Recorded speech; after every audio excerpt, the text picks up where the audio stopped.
Hello, Dental A-Team listeners. This is Tiff. I am back at it today with Miss Dana. And Dana, I'm so excited for you to be here with me. We've had a lot of time together like this recently, and it makes me so happy. I love when we can do it. And gosh, we need to schedule that hike. I'm telling you, it's getting to the fall. So I can come down and see you soon. I know that Erin and I want to do that soon. So how are you today, Dana? How's life in Southern Arizona treating you today?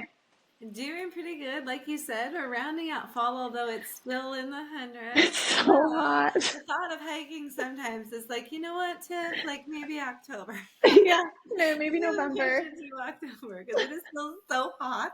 Yep, But doing really good. Yeah. good. Awesome. Well, Dana, today's podcast is your baby.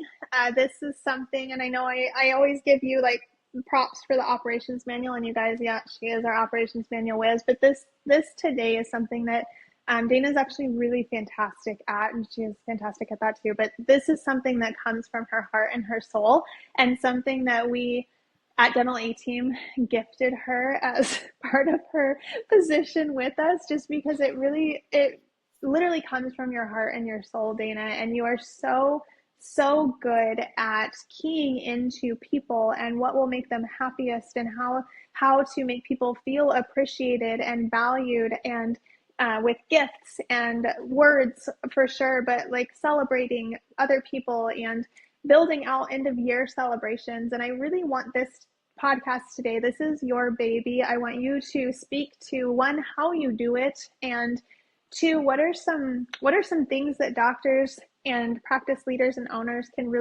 can do to celebrate the end of the year, whether we hit our goals, which I hope you did, or whether we didn't. We should still celebrate the work that we put in. But this is your baby, and I want to hear from you, Dana, on how you think end of year celebrating should go for practices, and number one, how you do it, because you are so passionate about this space, and we value and appreciate that. And you guys, as you clients get birthday presents, celebratory gifts, cards, flowers, any of those pieces, I want you to know that Dana's the person behind all of that. And it is an incredibly valuable piece of our company. So Dana, thank you for that. Take us away. This is your baby. Aw, thanks, Tiff. It truly is like one of my favorite spaces just in life in general. I think I'm like this in my personal life too. And I think it comes down to being intentional. And I think for a lot of office this end of the year, like we don't think about it until the end of the year. And so I'm going to prompt you that yes, while we are closer to the end of the year, be thinking about this. As much as you can, right? And so I think a great thing is knowing your team, right? Whether it's through one-on-ones, whether it's through a survey when they're hired, whether it's through just taking inventory and listening to conversations that you hear, but knowing the things that your team members like, enjoy, what makes them feel appreciated. So I think it's doing purposeful things throughout the year to gain some of this information to be able to celebrate at the end of the year or celebrate throughout the year too. A lot of this information is super helpful for birthdays, super helpful Yeah. for work anniversaries, super helpful for like, you just did a fantastic job and I appreciate you. So I think it is getting to know those spaces and the pieces that your team member really like they do get excited about. And then kind of too feeding a little bit of like common interest. Are there things when it comes to the end of the year and we're doing something for the team? Are there things or common interests woven throughout the team that really would make it more special or more memorable, or make them feel more appreciated because it is tailored to like their likes, their goals, their dreams, those types of things. And then I also just want to highlight like budget for this, right? Because it's oftentimes we get to the end of the year and it's like, oh man, I've got to do this end of the year shebang. And like, I don't have any funds for it, or I wasn't thinking about it or planning for it. So when you're planning for your year, make that a part of, if we can say, hey, if I set aside $100 or $200 every single month in my little end of the year party bucket, it will make doing this for your team much less stressful. Okay. Totally. The caveat to that too is if this year wasn't a fantastic year and you weren't able to do that, it doesn't have to be monetary. So if it can't be monetary, make it fun. And you can do a lot of fun things that make people feel super appreciated, that make them come together and bond and all of that, and get time with you and time with each other. It does not also have to be about gifts or bonuses or money or any of those pieces. Team members will always appreciate that. And so if you can't do it, or if you're limited on the funds part, focus on the fun part too. That was beautiful. I love that you said that, the funs versus the fun. You know, I love a good pun. Good job. That's beautiful. And Dana, I love that we can hear your passion in it, just in you speaking. And thank you for sharing that. Uh, Beautiful tip. Start building a bucket right away. And I do have a lot of clients that I push to do that because they want to do end of year bonuses and they want it to be grandiose. And I'm like, fantastic. Build it into your goals. So put a percentage, X percentage more in onto your goals so that you can take that percentage then and put it into your bonus, your end of year bonus bucket. It's totally doable, you guys. You just have to prep and plan for it, like Dana said. And it is the end of the year right now. We're rounding out the end of the year. So whatever that looks like for you is totally fine. I have a lot of clients who are in that situation where they're like, oh, Tiff, like, do we go to a restaurant? Do we have a caterer come in? Do we do it at the practice? Do we do it somewhere else? And I think what Dana said is really like, she mentioned take inventory really of what people like. What do they want to do? How do they feel appreciated?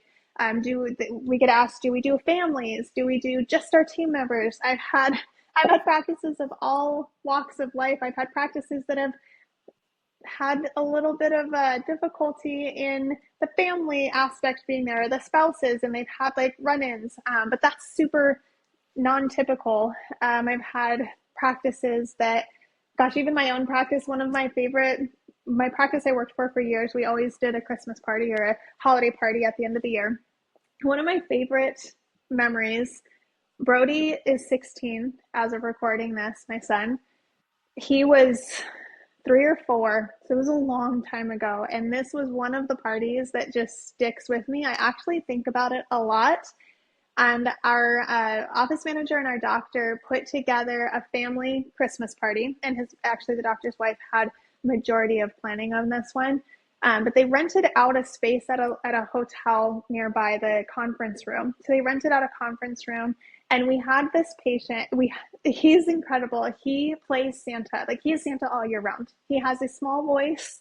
He looks like Santa. He wears red every day.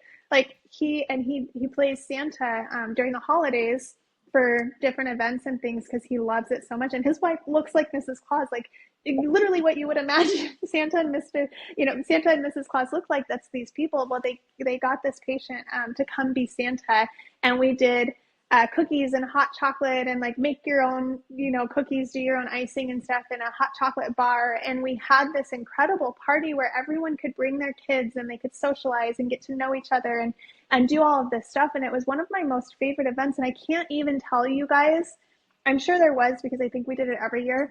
I don't know if there was a bonus or not. I don't remember the Christmas present that I got. I know he did that every year, and I don't know what it was, but I do know that my kid sat on Santa's lap, got this incredible experience. Our patient, like best Santa you could ever ask for, got to experience that with us. But I want you to understand that memory of that time together with my team and the people that I love, and that far outweighed the monetary piece that came in addition to that. So my point in that is, Dana, you said if the funds aren't there, make sure it's fun, right? And it doesn't have to be even that grandiose. That was a big party, and I was like, dang, this is really cool. It doesn't have to be that big. But I also remember parties that we just did in the practice where it was a potluck and we each brought our own favorite dish that we make. And I remember my coworker, Michelle, she made this amazing like corn casserole dish that I had never had before, and she brought it, and I was like, you're bringing this. We did a recipe book. So then at the end of the year, everybody submitted their favorite recipe, and I was like, if that corn recipe is not in there, like, we're fighting. Like, it needs to be there, right? But we figured this out about each other and became closer because of simple things like that. And Dana, I think even that one, like a potluck where everybody brings their own stuff, that's very minimal funds from the doctor. So those are those are just some ideas and some concepts that I've experienced. But Dana, what do you suggest? And I know a lot of doctors are coming to you right now asking, and managers asking, like, what do we do? And you get this all year round, actually, because I watch it happen. I watch it happen in like our doctor conversations, even of like, what do I do? How do I appreciate my team? And like you said, know your team. But what are some fun end of year holiday or beginning of year celebration ideas that you've shared with some of our community in the past that they could consider right now? Yeah. So, I mean, you can always do a special dinner. You can always do those things. I've had an office that did a shopping spree. So everybody got X amount of dollars. They went to either a mall or a Target or somewhere. And the reason for that was they felt like if they gave a bonus, team members would spend it on bills or family instead of Mm-hmm. themselves. And they really wanted it to spend it on themselves. So everybody got X amount of dollars. They had to, and they made it a game too. They focused on the fun. It had to be like up to that amount, like not one penny less or more. And so it was really fun figuring out the math. I had an office take the team to see the Harlem Globetrotters because Oh, they're all huge sports fans. yeah. And that was amazing. I've had doctors just have team members over to their home and they do just games and make it something that's more relaxed. If you've got some introverted team members, that's Mm-hmm. a really great space for that. That makes that easy.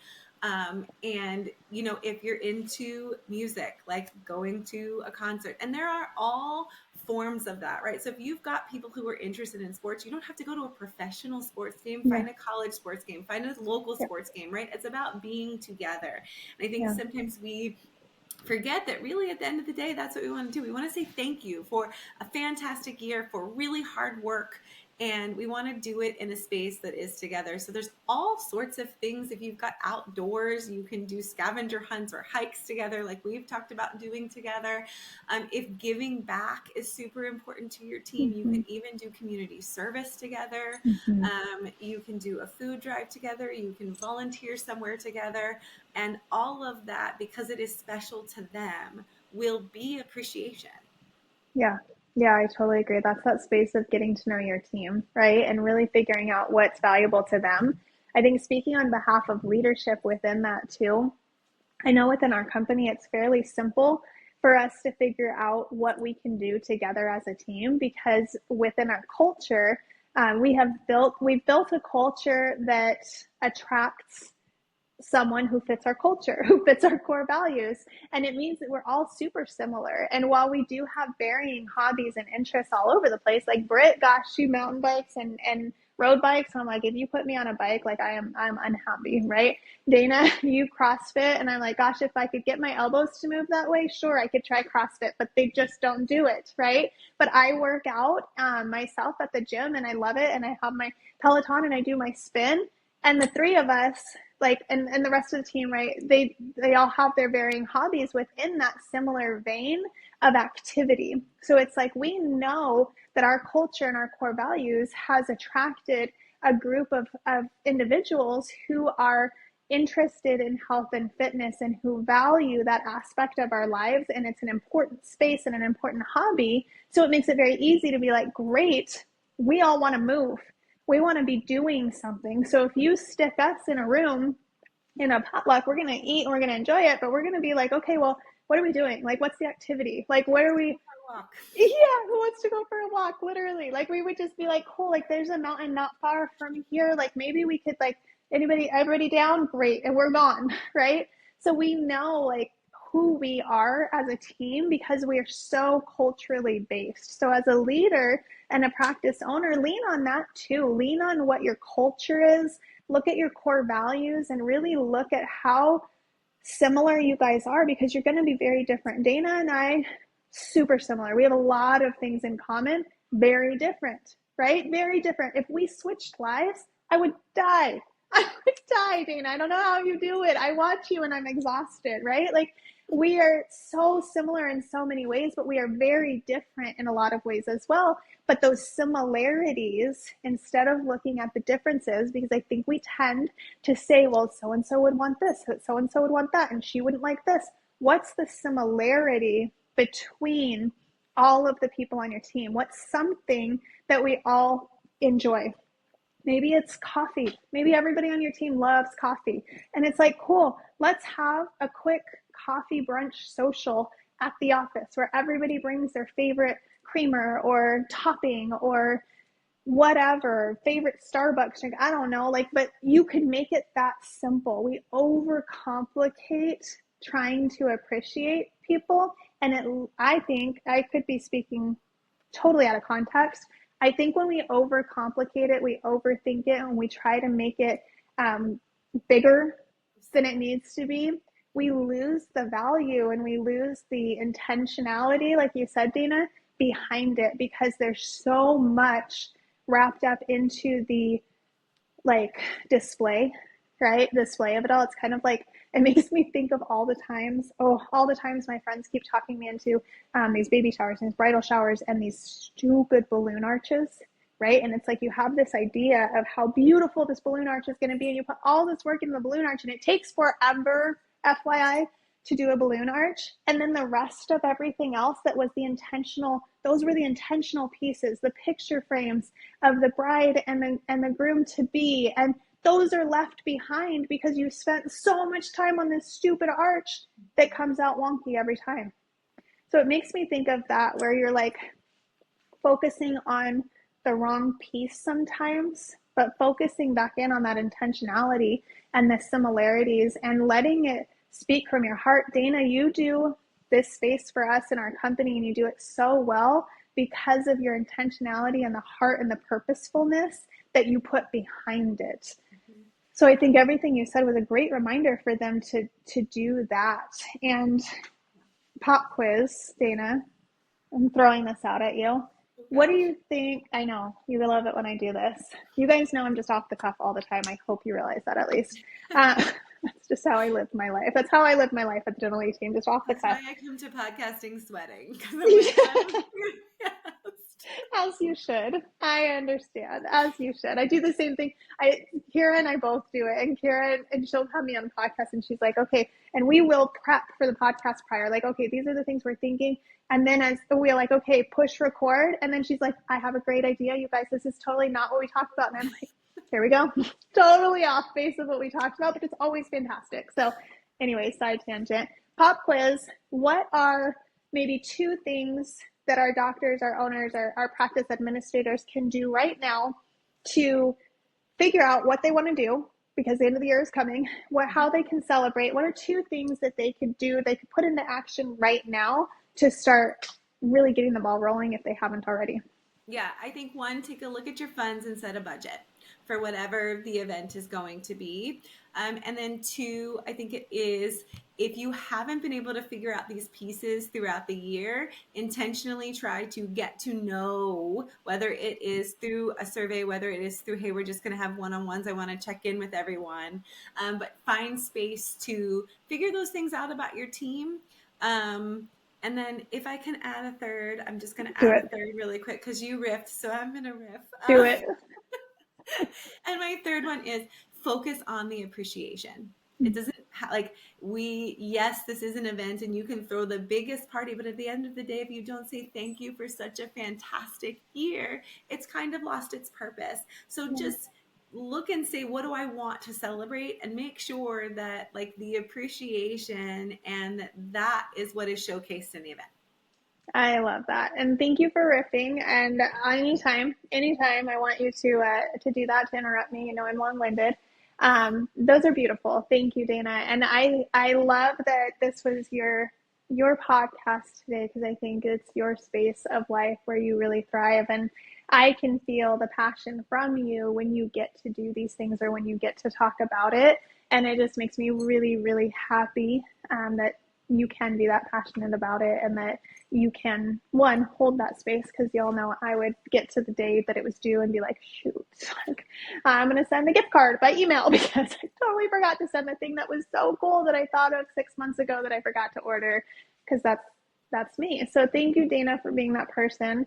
Thank you for all of the tips and the tidbits that you provided today. You guys have some incredible action items. And Dana, speak from your heart. Tell them something. I'm making you riff again, but just wrap us up. Tell them what they need to hear.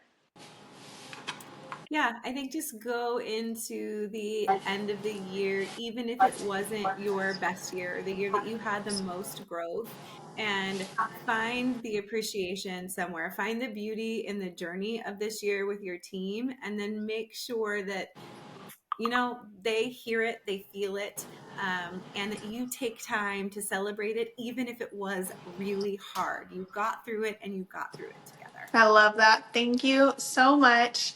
You guys, this was incredible. Round off your year, celebrate your team, celebrate with your team, be there. Let us know how much you loved this podcast. Drop us a 5-star review below if you haven't done that already. And reach out to us, hello@thedental18.com. Also, watch your inboxes. We do send out the newsletters are related to the topics of the podcast, and that newsletter will have some ideas and some tips and tricks as well. So enjoy, everyone, and we'll catch you next time.